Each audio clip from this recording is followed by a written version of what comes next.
उनके नाम शान, यशब, हबील, मैथ्यू, अबरीन और समरान थे। एक साथ वे अविभाज्य छह के रूप में जाने जाते थे। उनकी हंसी पूरे हॉलवे में गूंजती थी और उनके सौहार्दपूर्ण व्यवहार से वे जिस भी कमरे में प्रवेश करते थे वह जगमगा उठता था। उनकी दोस्ती एक सुनहरे धागे की तरह थी जो विश्वास, हंसी और अटूट समर्थन से बुनी गई थी। वे हर सुख दुख में एक दूसरे के साथ खड़े रहे।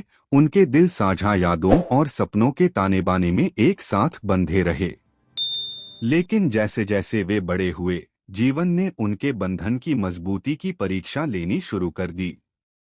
छोटी मोटी असहमति तीखी बहस में बदल गई और गलतफहमियों ने उनके बीच दूरियां पैदा कर दी। धीरे धीरे उनकी दोस्ती का सुनहरा धागा दरकने लगा। समूह के स्वाभाविक नेता शान ने खुद को यशब के साथ असमंजस में पाया, जिसकी जिद उसकी जिद से मेल खाती थी।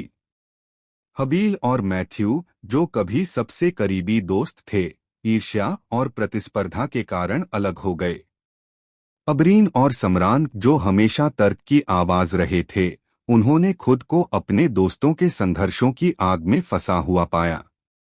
दरारों को सुधारने के उनके प्रयासों के बावजूद उनकी दोस्ती खराब होती रही।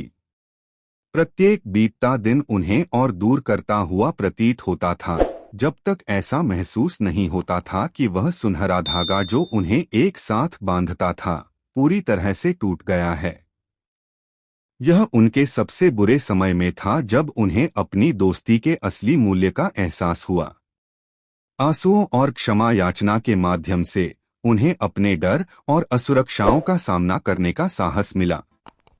उन्होंने खुले दिल से सुनना, विनम्रता से क्षमा करना और नए उत्साह के साथ प्यार करना सीखा।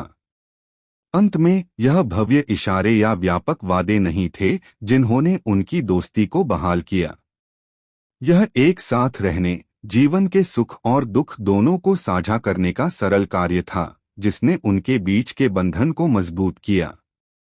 उन्होंने पाया कि सच्ची दोस्ती का मतलब सिर्फ अच्छे समय में एक दूसरे का साथ देना ही नहीं है, बल्कि जब दुनिया अंधकारमय लगती है तो एक दूसरे के साथ खड़े रहना भी है।